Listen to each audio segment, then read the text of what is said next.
Good afternoon, everybody. My name is Bob Gallner, and I am a cancer survivor. I'm here on behalf of the Kidney Cancer Association today to talk to you a little bit more about my experience of being a kidney cancer survivor. Interesting story how I found out I had cancer. It was about 4 years ago during a routine doctor's appointment. And keep in mind, I was living the very normal life of a 46-year-old guy, no major health problems, in pretty good shape. I had gone to my doctor for a typical exam. It was right around December, and at that time I was complaining a little bit of stomach pain. I was actually more probably centered around nerves. Anyway, my doctor had me go in and get a regular CAT scan, a CT scan for those of you who are familiar. And what started out as a routine procedure, the next thing you know, I was diagnosed with renal cell carcinoma. For those of you who have been afflicted with this is kidney cancer. Just in 3 short weeks after the original diagnosis, I had a full left nephrectomy where I had a 6-inch tumor along with the kidney removed. My recovery time after my initial surgery was pretty good. As a matter of fact, like probably a lot of you listening, I took it for granted the fact that they can remove a kidney. Living with one kidney is something that a lot of people do. It's a pretty regular thing. And I never even realized the fact that I was even diagnosed with cancer, so my recovery was pretty good. I got back to normal within 6-7 months, back to physical exercise, and everything was just fine. And one night I was out playing tennis with a good group of friends. Everything had been totally back to normal, and I just recall my wife saying, "Bob, we got to talk. I got a call from the doctor." Through another CT scan and another batch of MRIs, it turns out that they found out another mass. It turns out that I had an abdominal mass located in an area of my abdominal cavity. So from that point, again, 3 weeks later, I was back in the hospital, and I ended up having a complete resection of that tumor, which again turned out to be about a 6-centimeter tumor. It was another instance of renal cell carcinoma. After my second surgery, the abdominal area, actually my life got back to normal. I was doing well. I was playing tennis, going back to the gym, and living a normal life. It wasn't really until July, which is really just a couple months after, that my latest scans at that time, this is July of 2007, that delivered some really bad, much more serious news.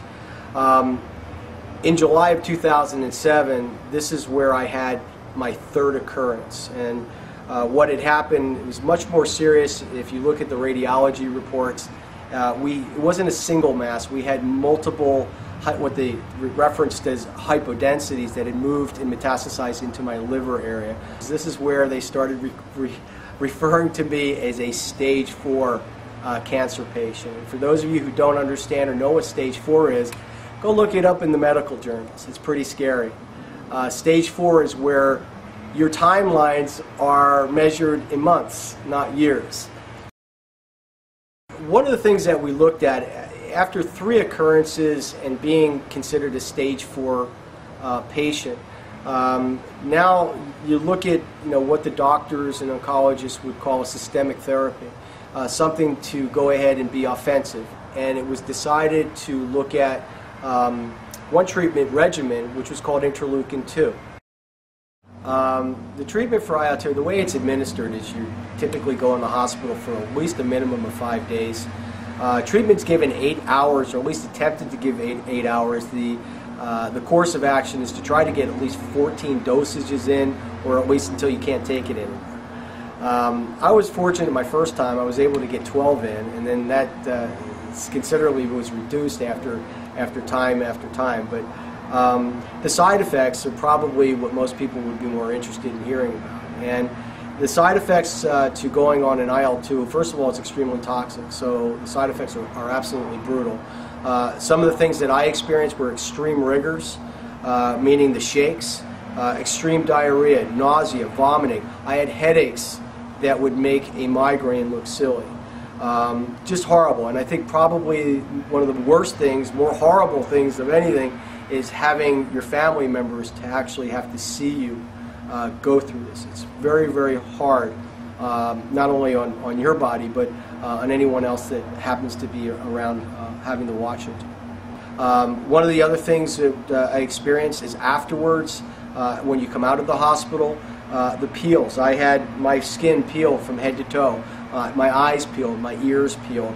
I experienced extreme bloat. I actually gained about 20 pounds in additional fluids.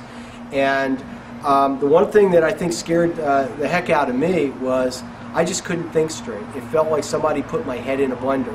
I actually thought I had brain damage. And to be really candid, what happened is after the first treatment, I just recall the conversation that I had with my wife. We were leaving the hospital that day, and I just said, Carol, I don't think I can do this anymore. I was willing to sacrifice my life or my quality of life because I didn't believe I'd be able to go through any further treatments. It was that hard, at least the first one. First of all, I mentioned to the doctors what the problems were and how scared I was to go back. And the doctors that, whose care I was under, suggested that we at least get another batch of scans to determine whether or not the IL-2 had any effect. Now, typically, a doctor, they usually don't want to do another batch of scans unless you've had at least 2 regimens. And I've only been in there for 1, but we agreed to go ahead and get some scans done. And after a couple of scans, an MRI and CT of the area, it turns out that I had a remarkable response, or at least something would lead us to believe that my body was responding. Areas of the liver had taken on a whole different type of look than what they had before. So it was giving us great encouragement, which gave me personally more encouragement to go back and get more treatment done. So I ended up with a total of, from August of 2007, going through an additional 4 treatments for a total of 5 hospital stays for interleukin-2, the last one being June of 2008. Another batch of scans that we had done in April of 2008 came back with what we call NED, which is no evidence of disease. This is a major milestone. For those of you who read the charts, this is what we all try to accomplish. And from that point, I was considered at least a full responder or a good partial responder to the interleukin-2 treatments. And I went into complete full remission. Yeah, I want to finish up and just basically say that you absolutely have to believe that you can beat this disease. You have to have a burning desire within. You have to believe. And once you have that belief and that desire, you can conquer anything. One of the things that I found through my fight is I use visualization techniques. I bring it up now, it's kind of funny, but a little Roman soldier, this guy has been with me at every single hospital visit. I imagine Roman soldiers going injected into my bloodstream, going out there and killing and fighting off the cancer cells. Visualization, self-help. Go out and find yourself something good and something positive to listen to. If it means going to church, talking to your clergy, find a level of spirituality, because once you find and you believe in your inner self, you can conquer fear, you can conquer anything. As a patient, you need to get control of your own case. Do whatever you need to do to get yourself better educated on your own care and be your own advocate. I know a lot of people watching this video may be going through some similar times, or either past or possibly been recently diagnosed. And having a resource for information is very, very important. One great resource for information is through the Kidney Cancer Association, through their website, www.kidneycancer.org. There's an excellent forum there where people do share some of their experiences. For those of you that may be interested in getting directly in contact with me, just simply if you're thinking about going through the same type of treatment regimens, or maybe you want to share a story, I am accessible through an email address. It's rgallner, Gallner, @gmail.com. I want to thank everybody who's tuned in to watch this video today, and thank everybody for your time.